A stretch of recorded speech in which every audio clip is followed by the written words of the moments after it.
नमस्कार दोस्तों, थूली the vlogger में आप सबका फिर से स्वागत है। दोस्तों आज की इस वीडियो में मैं आप लोगों को बताने वाली हूँ कि मैंने जो भी लिखा वो सच होता चला गया। और मैंने ईश्वर को एक चिट्ठी लिखी थी और जिस चिट्ठी में मैंने अपने जीवन की वो समस्याएं लिखी थी जो सॉल्व नहीं हो रही थी। कुछ इच्छाएं थी जिसे मैं पाना चाह रही थी, वो सॉल्व नहीं हो रही थी या फिर वो होकर भी नहीं हो पा रही थी। तो ऐसे में मुझे एक दिन एक अजीब सा ख्याल आया, जिस ख्याल में मुझे लगा कि मैं किसको अपना दुख बताऊं, किसे अपनी कहानी सुनाऊं, किसे मैं कहूं कि वो मेरी मदद करे।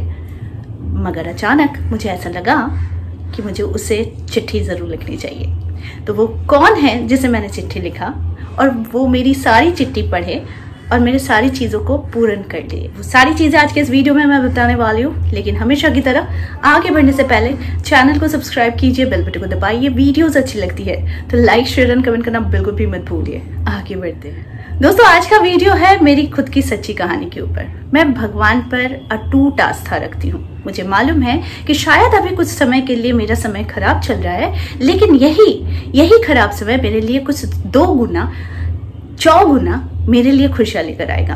तो इसीलिए मैं कभी भी डिसहर्टेड नहीं होती कि मेरा अभी क्या समय चल रहा है। मैं सिर्फ जीती हूँ और अगर समस्या है, प्रॉब्लम्स है तो मैं उसके समाधान निकालती हूँ। सीधी सी बात है, मैं प्रॉब्लम्स को लेकर बैठी नहीं रहती। तो ठीक उसी प्रकार से कुछ महीने पहले की बात है कि मैंने कुछ चीजें मैनिफेस्ट की थी जो हुई थी, लेकिन एक चीज थी जो हो नहीं रही थी। तो मैं बहुत कोशिश कर रही थी। मैं पूजा पाठ करती हूँ, मैं वर्किंग लेडी हूँ, यानी कि मैं आप लोगों के लिए वीडियोस बनाती हूँ, क्लाइंट्स देखती हूँ, तो मेरा लाइफ बहुत बिजी हो गया था। तो ऐसे में ये समस्या मेरी सुलझ नहीं रही थी। तो मैं इसे सुलझाने के लिए मैं बहुत ही चिंता में पड़ गई थी और मैं सोच रही थी कि ये कैसे क्या हो। तो ऐसे में मैंने आप लोगों को एक टेक्निक सिखाई थी कि मैंने ईश्वर को चिट्ठी लिखी थी। तो उसी वक्त मुझे ये टेक्निक याद आई कि मैं इस वक्त अगर मेरी परेशानी से गुजर रही हूँ और मेरा कोई काम नहीं बन रहा है तो मैं सीधे सीधे ईश्वर को अपनी दिल का हाल बताती हूँ। तो मैंने क्या किया, माँ दुर्गा को एक लेटर लिखा और उस लेटर में लिखा था कि मेरा ये काम अटका पड़ा है माँ, मुझे मालूम है कोई भी रीजन हो सकता है, आप इसको नहीं दे रही हैं, लेकिन जब आप मुझे देंगी तो ये दुगने तौर पर देंगी, यानी कि इसकी खुशियां मुझे जब देंगी तो फिर आप मुझे दुगने तौर पर देंगी। लेकिन माँ मैं अभी बहुत ज़्यादा परेशान हूँ, मुझे इसका कोई दिशा नहीं मालूम चल रहा है कि मैं इसे कैसे अचीव करूँ। उसके बाद मैंने एक डेट लिखी और चिट्ठी के अंत में मैंने ये डेट लिखा और मैंने कहा कि इस डेट के अंदर मेरा ये प्रॉब्लम है, जो काम है वो हो जाना चाहिए और आप ही करेंगे और इस समय से पहले करेंगे। मैंने इसे लिखा और कहा मुझे नहीं मालूम आप कैसे इसे सॉल्व करोगे, लेकिन आपको करना होगा। और ऐसा कहते हुए मैंने वो चिट्ठी बंद कर दी, यानी लिख दिया। अब इसको लिखकर मैं हर दिन अपने सर के पास लेकर सोती थी।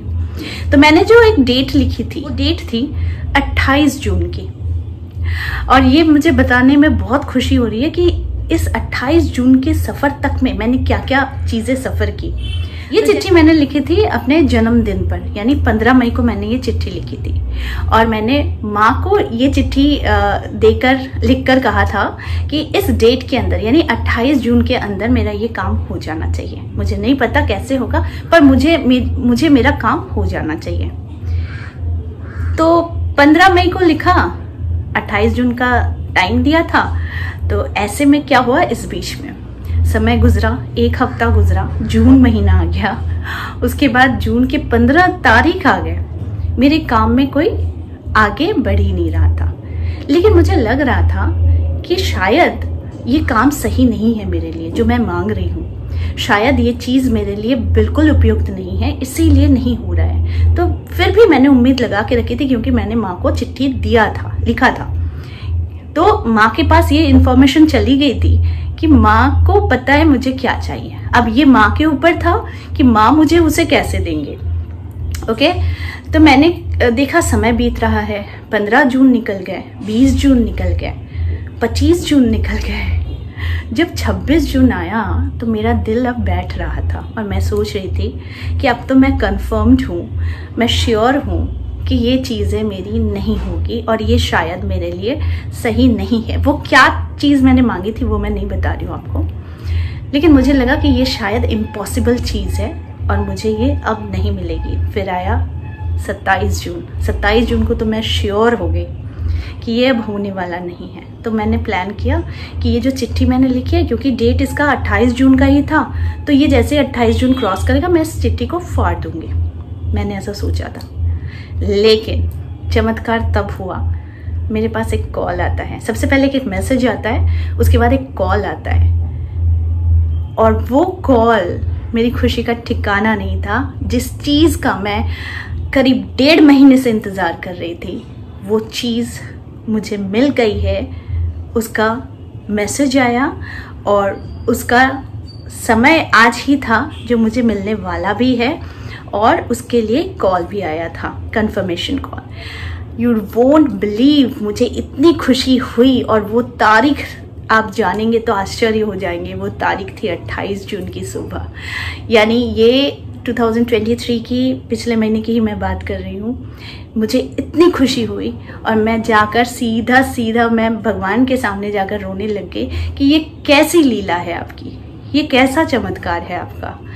आप पहले इतना मतलब मुझे इतना तड़पा दिया, लेकिन आपने एग्जैक्ट डेट पर ही सुबह मुझे ये गुड न्यूज़ दे दिया कि मैंने जिस चीज़ की मांग आपसे की थी वो चीज़ आपने मुझे दे दी, और क्या शानो शौकत से दी। यानी कि मैं इतना ज़्यादा चौंक गई थी, जो चौंकना मेरे लिए मतलब इतनी बड़ी खुशी थी कि जैसे लगा कि सारी खुशियाँ एक तरफ और ये खुशी एक तरफ थी मेरी। तो मैं बता नहीं सकती, जब आप ईश्वर को कोई चिट्ठी लिखते हैं तो ज़रूर उसमें डेट मेंशन कीजिए कि आपको इस डेट के अंदर आपको ये चीज़ चाहिए, ठीक है। तो मैंने इसी प्रकार से लिखा था कि ये 28 जून के अंदर, मैंने अंदर लिखा था 28 जून के अंदर मेरा ये काम होना चाहिए। मुझे नहीं मालूम ये कैसे होगा, पर ये होना चाहिए। आप मेरा ये काम करोगे ही करोगे, क्योंकि मैं आपकी बेटी हूँ। मैंने इस तरीके से चिट्ठी लिखा था जैसे मैं अपनी माँ को चिट्ठी लिख रही हूँ।